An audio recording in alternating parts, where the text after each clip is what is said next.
and begins to provide the public with long overdue accountability. This is what the Democrats do to their Republican opponent, who is leading them by a lot in the polls.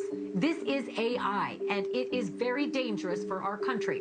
Also, I was never on Epstein's plane or at his stupid island. Strong laws ought to be developed against AI.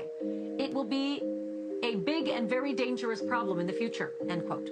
There is plenty of hard evidence that he rode on Epstein's plane, and not just one time, 7 times, at least 7 times. And we know that because his name appears in flight logs that are submitted to the FAA.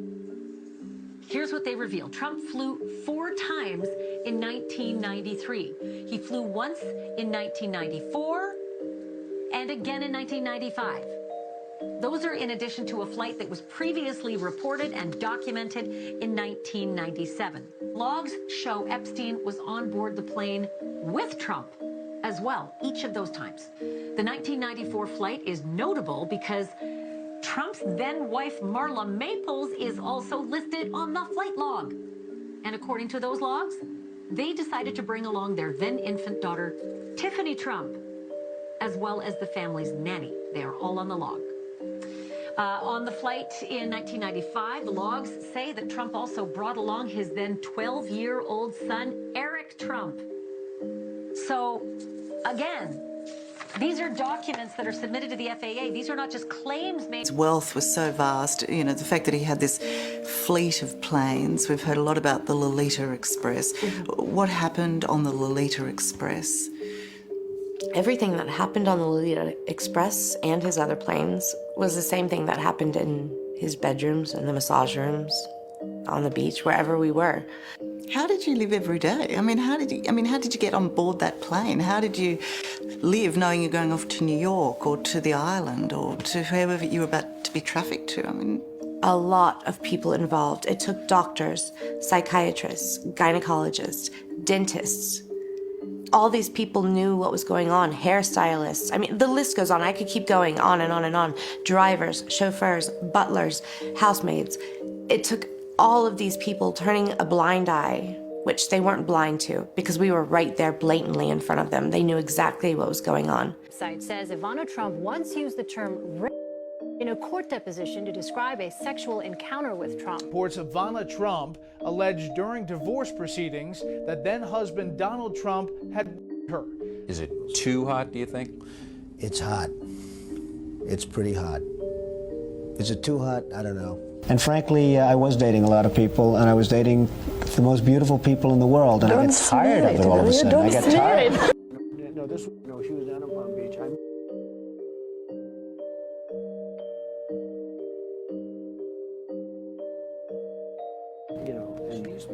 She's still very beautiful. I moved on her, actually. And when you're a star, they let you do it. You can do anything. Whatever you want. Grab them by the... She was married. I can do anything. And I moved on her very heavily. In fact, I took her out furniture shopping. She wanted to get some furniture. I said, I'll show you where they have some nice furniture. She was married. And all of a sudden, I see her, she's dead.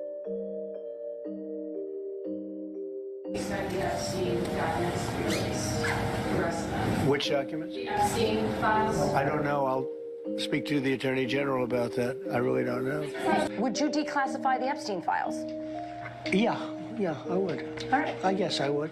I think that less so because, you don't know. I don't know. I haven't really been following it too much. I just wish her well, frankly.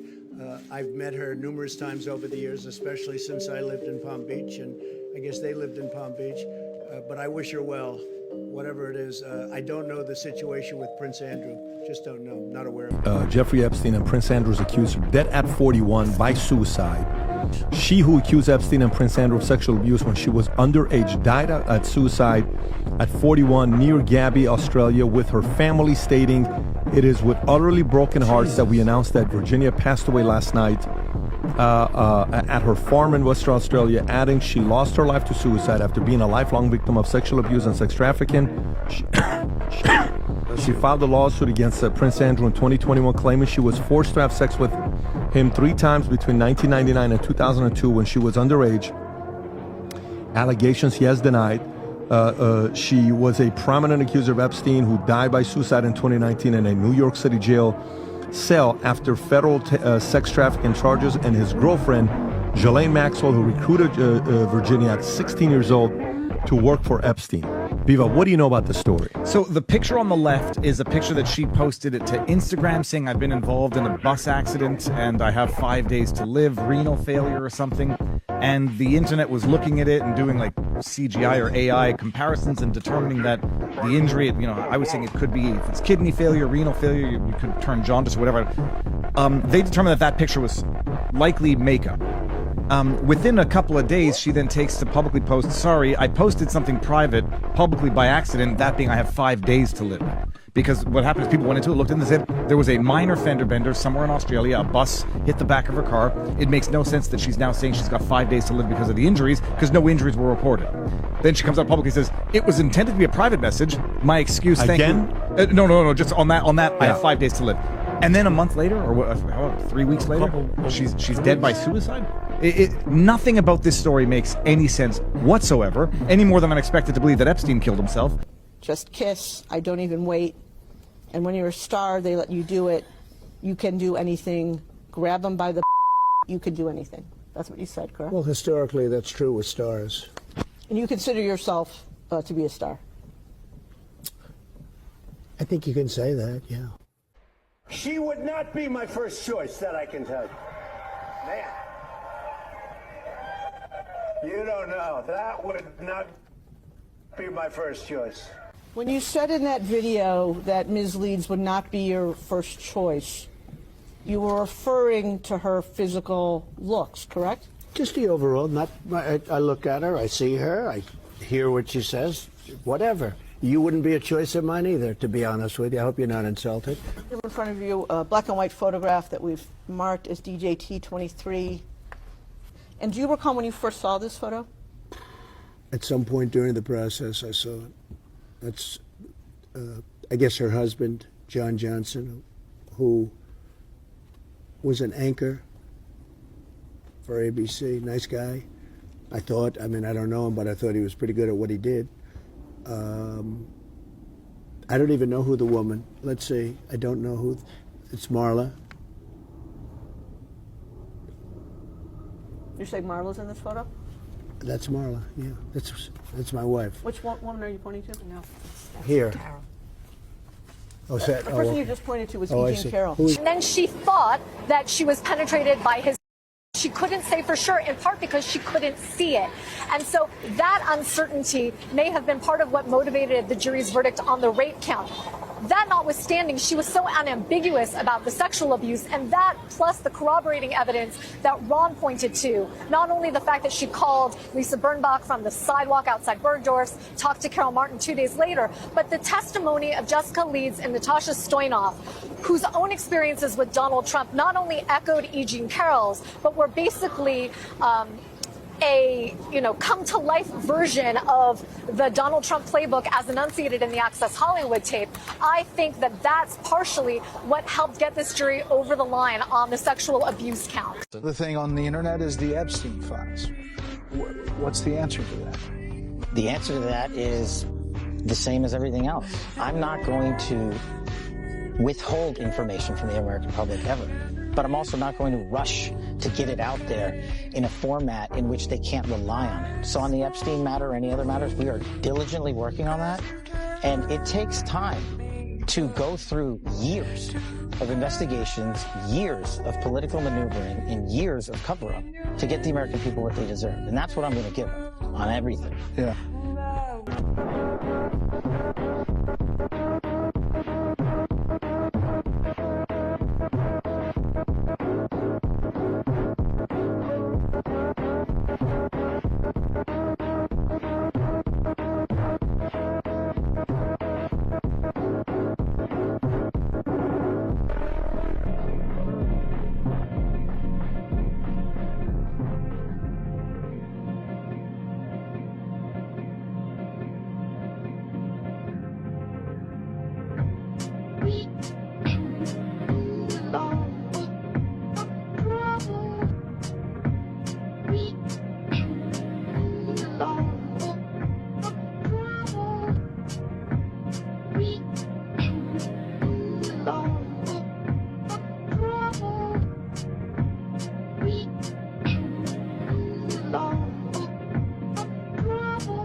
time to act is now.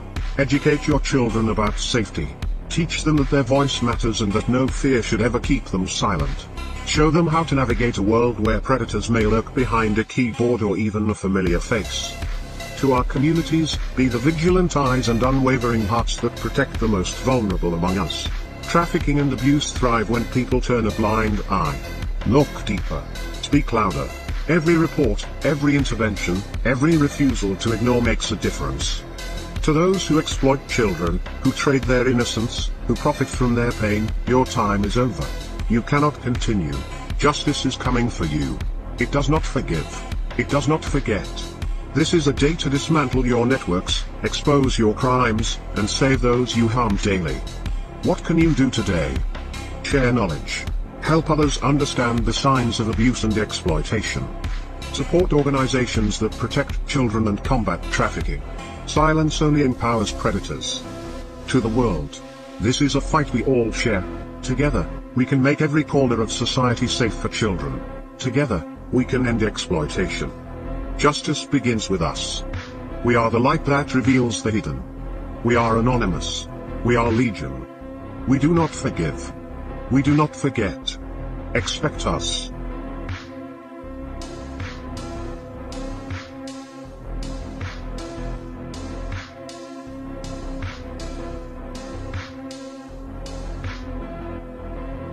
Did you declassify the Epstein files? Yeah, maybe. All right. I guess I would. I think that less. And your Attorney General Pam Bondi demanding them but not getting all that she wanted. Is that process still on track? I think that's one of the most often questions I've been asked the last couple of days, to release these records on Epstein, MLK, and JFK. Those are the ones I really wanted to see the most with the Kennedys. And during my administration, as you know, I released a lot of them, but then a lot of people started coming in, people that I respected, people that worked for the administration, asked me not to release, said that probably wish I did release the whole thing because I have no idea what's in there.